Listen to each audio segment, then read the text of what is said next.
Hello friends, brand સ્ટોરીઝની આ નવી સફરના નવા એપિસોડમાં આપનું સ્વાગત છે.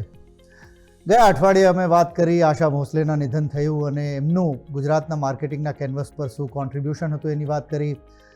થોડી નાની વાત કરી રાકેશ બેદી, બચ્ચા હે તું મેરા.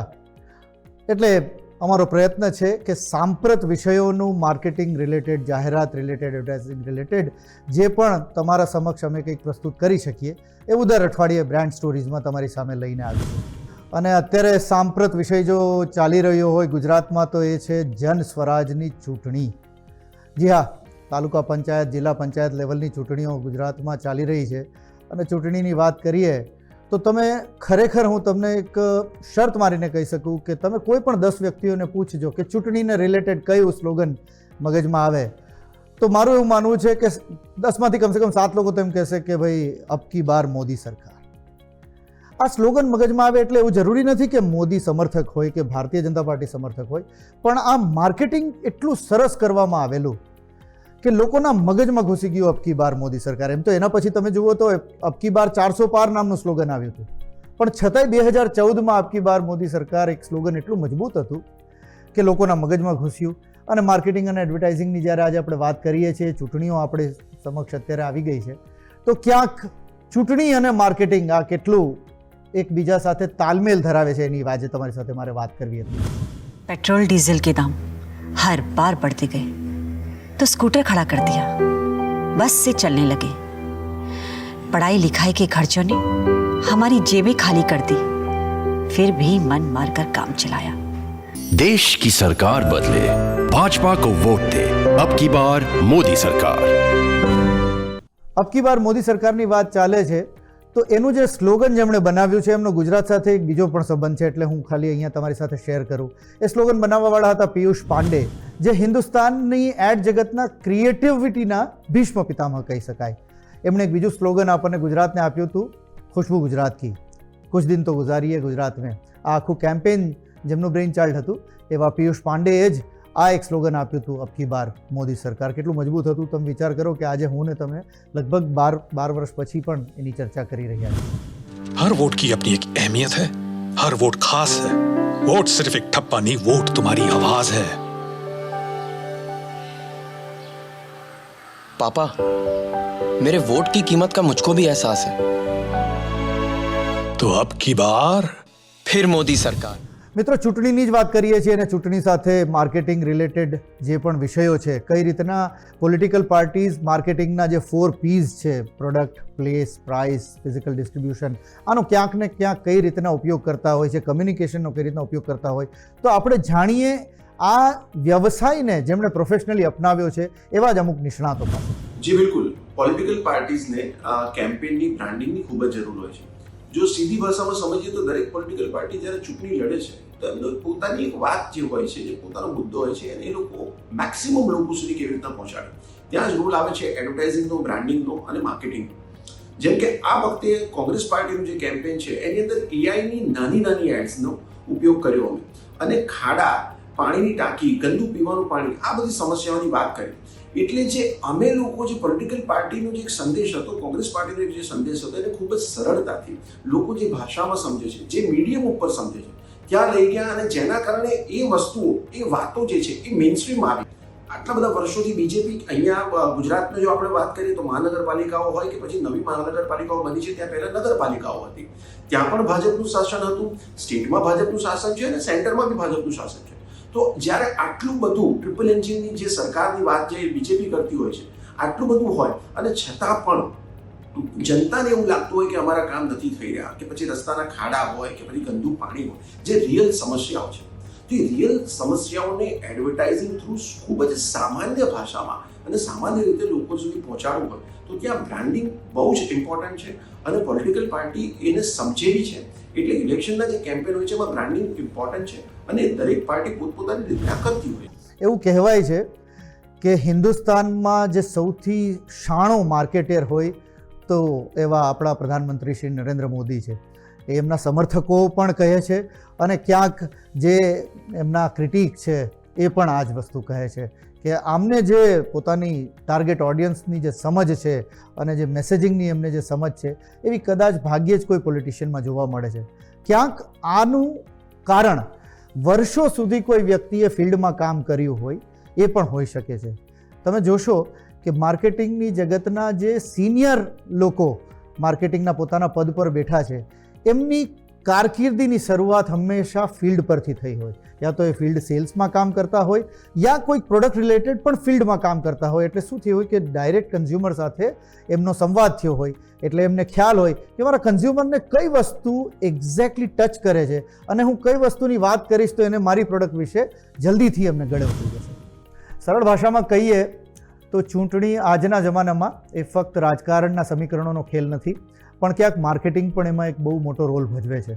જે કેન્ડિડેટ છે, જે પાર્ટી છે, એની આસપાસ એક માહોલ બનાવવામાં આવે. તો એ માહોલ શું છે? માહોલ ઇવેન્ચ્યુઅલી એને આપણે ઇંગ્લિશમાં કહીએ પરસેપ્શન. એ પરસેપ્શન બિલ્ડ કરે છે. અચ્છા, એ કેન્ડિડેટ, એના પાર્ટીના સ્લોગન, એના સિમ્બલ, એની વિઝિબિલિટી પણ હોય. આપણને ધ્યાન હશે કે નરેન્દ્ર મોદી જ્યારે પણ ચૂંટણી દરમિયાન કોઈ પણ સભા કરે ને તો અહીંયા એક સફેદ કલરનો મોટો બધો કમળનો પોતાનો બ્રોચ પહેરીને એ સભાઓ કરે છે. એ શું કામ કરે છે? કે તમારા દિમાગમાં સબકોન્શિયસલી કમળનો સિમ્બલ એસ્ટાબ્લિશ થાય. અને એટલા માટે જે લાસ્ટ મોસ્ટ ઇમ્પોર્ટન્ટ પોઈન્ટ છે એ છે રિકોલ. કે તું ભાઈ જ્યારે બટન દબાવવા જા ને એ ઈવીએમના મશીન પર, તો તારા મગજમાં કમળનું નિશાન જે છે એનો રિકોલ સ્ટ્રોંગેસ્ટ હોવો જોઈએ, જેને માર્કેટિંગની સરળ ભાષામાં કહેવામાં આવે છે top of the mind recall. તો આ top of the mind recall create કરવા માટે પણ તમે જુઓ કે નરેન્દ્ર મોદી પોતાના જભા ઉપર અહીંયા એક સરસ મજાનું સફેદ કમળ લઈને ફરતા હોય છે. એટલે વન્સ અગેન એક બહુ સરસ રીતના અંડરલાઇન કરવાની જરૂર છે કે માર્કેટિંગ એ માત્ર પ્રોડક્ટ કે કોઈ સર્વિસ એને જ લગતો વિષય નથી. તમારા અને મારા આસપાસ ઘણી પણ એવી વસ્તુઓ છે કે જ્યાં માર્કેટિંગ અને એડવર્ટાઇઝિંગ એટલો જ મોટો રોલ ભજવે છે. કદાચ આપણે એને એ એંગલથી જોતા નથી. મારું એ કામ રહેશે, મારી ટીમનું એ કામ રહેશે કે તમને ક્યાંક ને ક્યાંક બ્રાન્ડ સ્ટોરીઝના દ્વારા આ એંગલ, આ લેન્સ તમને પણ અમે બતાડી શકીએ.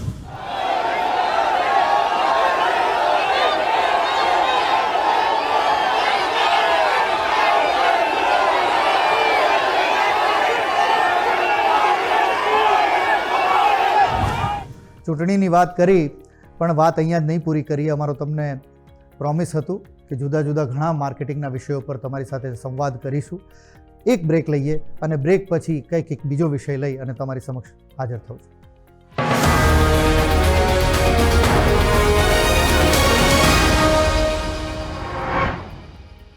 બ્રેક બાદ ફરી આપનું સ્વાગત છે. અમારો એક તમને પ્રોમિસ હતું કે જુદા જુદા વિષયો પર તમારી સમક્ષ કંઈક ને કંઈક લઈને આવીશું. ગુજરાતની જે ધરતી છે એ બ્રાન્ડની વસુંધરા છે. અહીંયા નાના નાના ગામમાંથી પણ બ્રાન્ડ બને છે અને પ્રોફેશનલ્સ તો ઠીક, પણ એક ગૃહિણી પણ 50 વર્ષથી ચાલે એવડી મજબૂત બ્રાન્ડ બનાવી અને આજે પણ બહુ મજબૂત વ્યવસાય કરી રહી છે. કઈ બ્રાન્ડ અને એક બ્રાન્ડની વાર્તા ચાલો સાંભળીએ. પિઝા. આપણે નાનપણથી જ પિઝા ખાઈ ખાઈને મોટા થયા છે અને ઇનફેક્ટ નાનપણ તો છોડો, આજે પણ આપણને પિઝાની તો ભયંકર આદત છે. હવે આપણને બધાને ખબર તો હશે જ કે પિઝા ઇટલીથી આવેલા છે અને આખા ઇન્ડિયામાં છવાઈ ગયા. પણ એક વસ્તુ સમજવા જેવી છે કે પિઝાની જે એક હિસ્ટ્રી છે એ અમદાવાદથી પણ છે. સરપ્રાઇઝિંગ? વેલ, બ્રાન્ડ સ્ટોરીઝમાં આજે એવી જ એક બ્રાન્ડની વાત કરીશું જે અમદાવાદની બ્રાન્ડ છે અને જેણે પિઝામાં સુપર કન્ટ્રીબ્યુશન આપ્યું છે. હવે ક્યાંક ને ક્યાંક તમને ખબર પડી જ ગઈ હશે કે હું વાત કરી રહ્યો છું જસુબેન પિઝાની. એબ્સોલ્યુટલી તમે આ બ્રાન્ડનું નામ વાંચ્યું હશે, તમે એમના પિઝા ખાધા હશે અને તમે એન્જોય પણ કર્યું હશે. પણ ટ્રસ્ટ મી વેન આઈ સે ધીસ કે તમને આ હિસ્ટ્રી વિશે કદાચ નહીં જ ખબર હોય. સો 1976માં જસુબેનના લગ્ન થયા હતા અમદાવાદમાં. એ હતા પુણેના અને અમદાવાદ શિફ્ટ થયા હતા. ત્યારે એમણે ફર્સ્ટ ટાઈમ આ પિઝાનો એક એક્સપેરિમેન્ટ કર્યો હતો કે કેમ ઇટલીના પિઝા, કે કેમ એ પ્રકારના પિઝા, કેમ એ ગુજરાતી પિઝા નહીં. અને એ એક્સપેરિમેન્ટમાં એમણે એક બહુ જ સરસ વસ્તુ કરી કે જે પિઝાનો બેઝ છે, જે જનરલી મેદાથી બનતો હોય છે, એમણે કીધું કે આમાં આપણે ગુજરાતી ફ્લેવર, એક ગુજરાતી ટચ આપ્યું, જેને એમણે દેશી ભાષામાં કીધું ભાખરી પિઝા. આ શબ્દ લગભગ ત્યારથી જ આવ્યો. અને ભાખરીનો જે બેઝ છે એમાં કોઈ મેદા નથી, કંઈ જ નથી. It is very organic and healthy. એની ઉપર જે સોસ એમને ઇન્ટ્રોડ્યુસ કર્યું, even that is very amazing. હવે તમને એમ થશે કે આમાં મોટી વાત શું છે? સો સૌથી મોટી વાત જસુબેન પિઝાની એ થઈ કે એમણે એક એવું અવન, પિઝા બેક કરવા માટે એક એવું અવન ઇન્ટ્રોડ્યુસ કર્યું જે એલપીજીથી ચાલે છે. હવે એ ટાઈમે ધીસ વોઝ વેરી સરપ્રાઇઝિંગ, કારણ કે ઇલેક્ટ્રિક અવન્સ આવતા અને બહુ મોંઘા આવતા.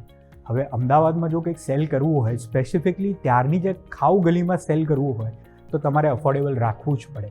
બટ ઇલેક્ટ્રિક અવન્સ તો એમને જ અફોર્ડેબલ નહોતા, તો પિઝા કેવી રીતે હોય?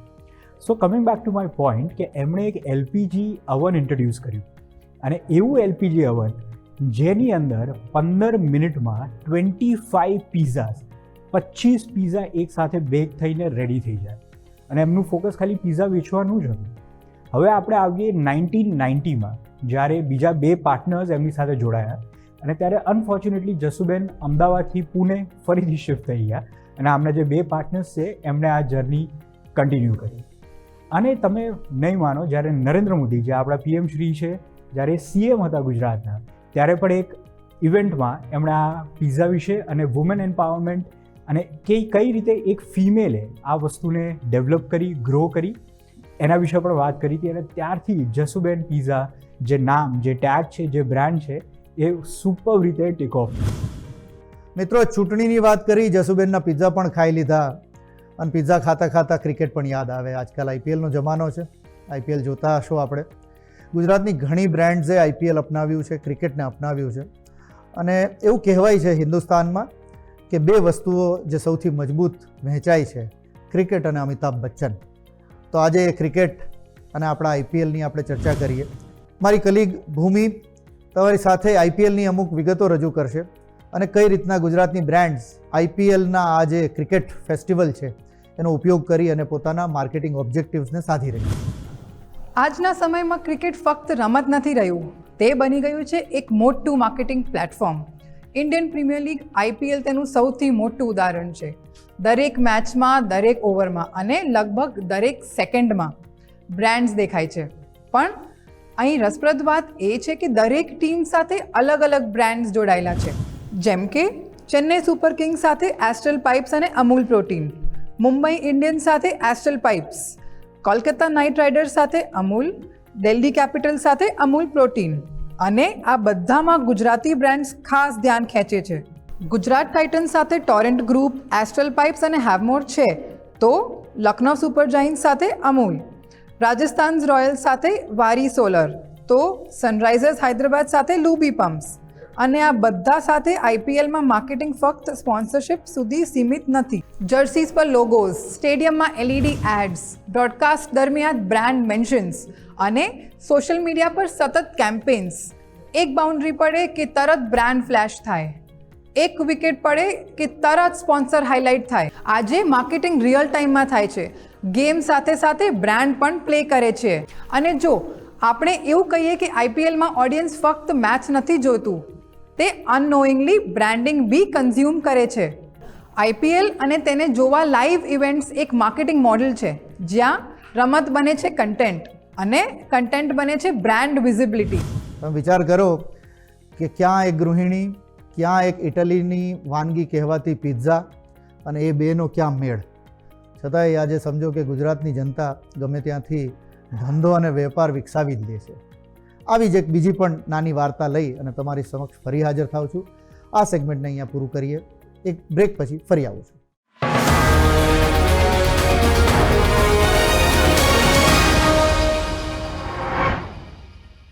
આપણને ખબર નથી કે આઈપીએલમાં 30મી મે કોણ જીતે છે, પણ હું એટલું કહીશ કે જેટલી પણ બ્રાન્ડ્સ આઈપીએલ સાથે જોડાઈ રહી છે એ વિજેતા જ છે. પ્લેયર ગમે તે જીતે, પણ તમારા મગજમાં એસ્ટ્રલે ઘૂસેલું હશે અને તમારા મગજમાં બીજી કેટલીય બ્રાન્ડ્સ ઘૂસી જ ગઈ હશે, એ હું ગેરંટી સાથે તમને કહું છું. એક નાનકડો અમારો એક પ્રયાસ છે. માર્કેટિંગની જે જાર્ગન્સ તમે જોઈ રહ્યા છો એને ક્યાંક સરળ ભાષામાં તમારા સુધી અમે પ્રસ્તુત કરીએ.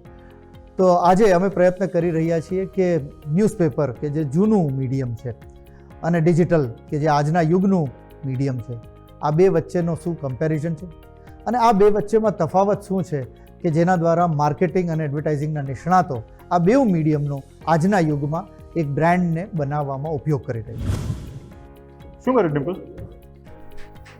હું ન્યૂઝપેપર વાંચું છું. ન્યૂઝપેપર?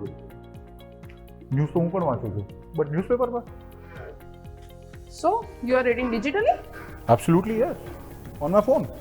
અરે બોસ, આ ન્યૂઝપેપર તો મેઇન સોર્સ છે જે તમારું ડિજિટલ ન્યૂઝપેપર માટે. ઇફ યુ રિમેમ્બર, આપણે ઇન્ડિપેન્ડન્સની લડાઈ વખતે newspapers and flyers were the medium for the communication. આપણે ન્યૂઝપેપરને કેવી રીતે ભૂલી શકાય?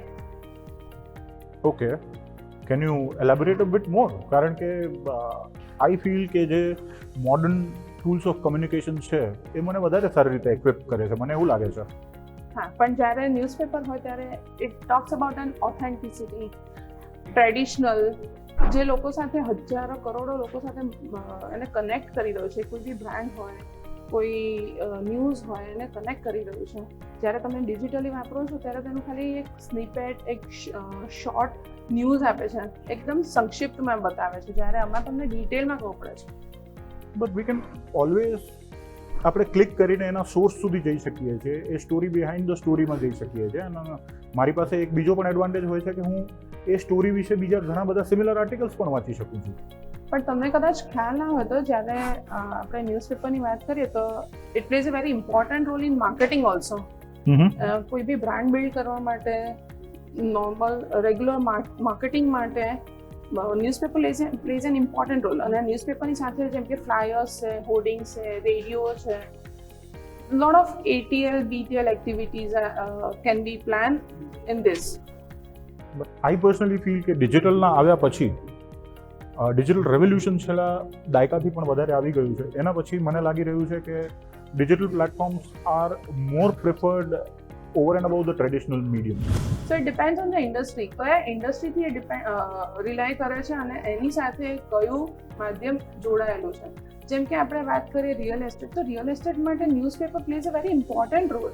તેનું એ branding, brand recall, marketing, lead generations બધું એ ટ્રેડિશનલ માર્કેટિંગથી કરી રહ્યા છે અને વર્ષોથી કરી રહ્યા છે. હું તમારી વાત જોડે મહદ અંશે એગ્રી કરું છું ડિમ્પલ, બટ આજની તારીખમાં જ્યારે ડિજિટલ રેવોલ્યુશનના આવ્યા પછી જ્યારે દરેક વ્યક્તિના હાથમાં ફોન છે, દરેક વ્યક્તિને એક માર્કેટિયર, એક એડવર્ટાઇઝર, એક બિઝનેસ હાઉસ ડાયરેક્ટલી એક્સેસ કરી શકે છે.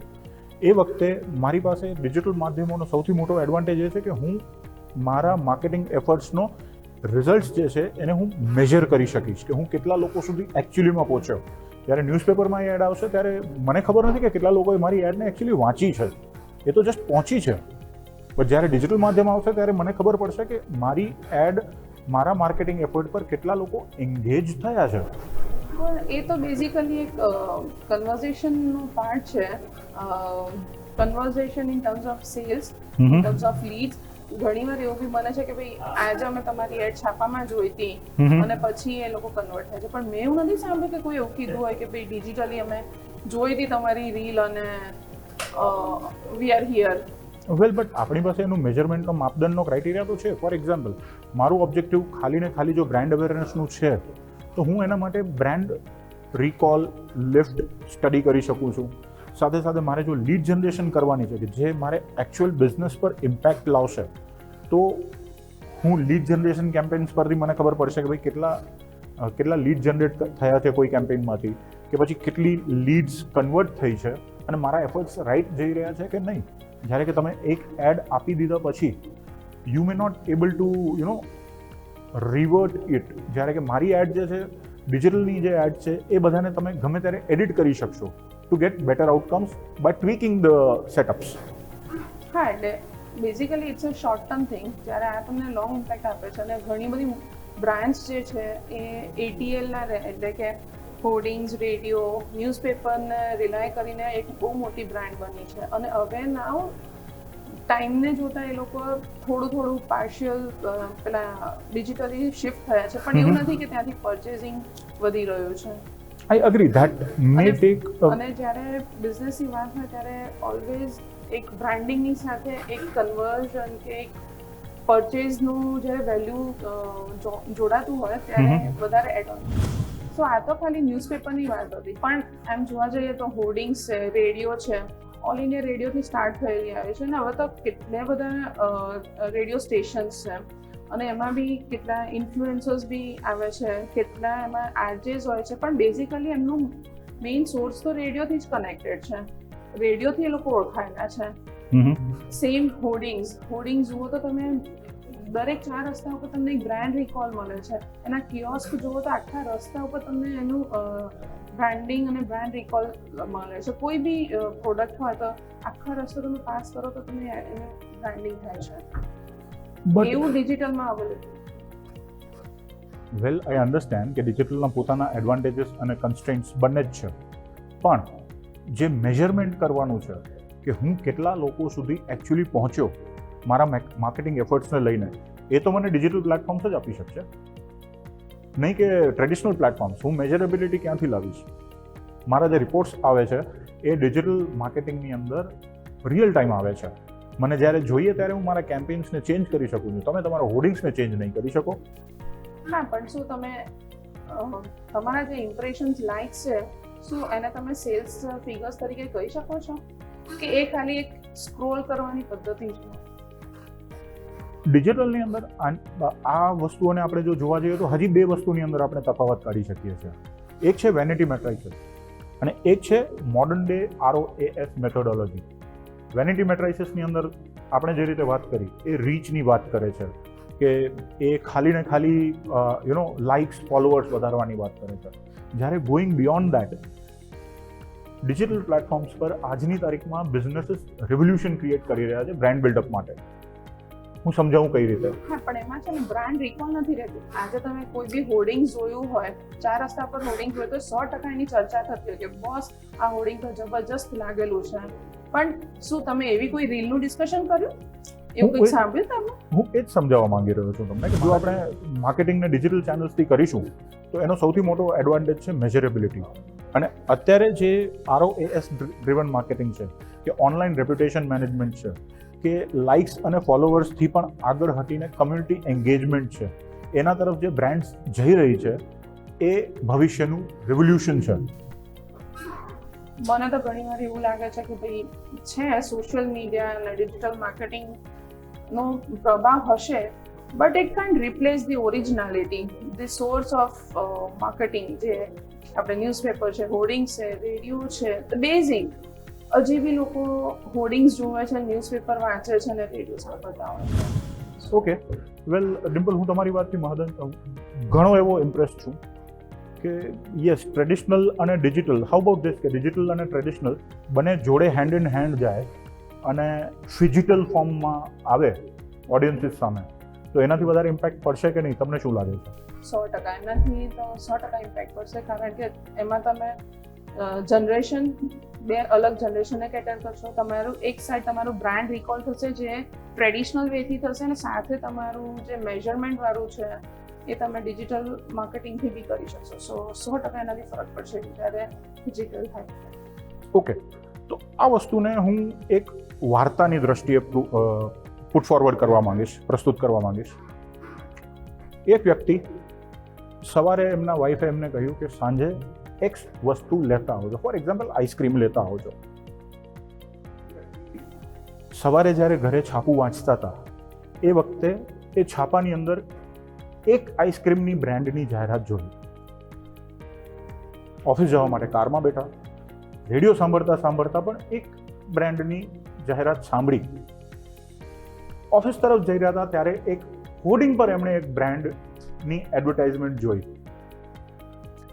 ઓફિસ ગયા, કામમાં લાગી ગયા, લંચ આર પડી ત્યારે સોશિયલ મીડિયા પર સ્ક્રોલિંગ કરતા કરતા એ જ બ્રાન્ડની એડવર્ટાઇઝમેન્ટ દેખાઈ.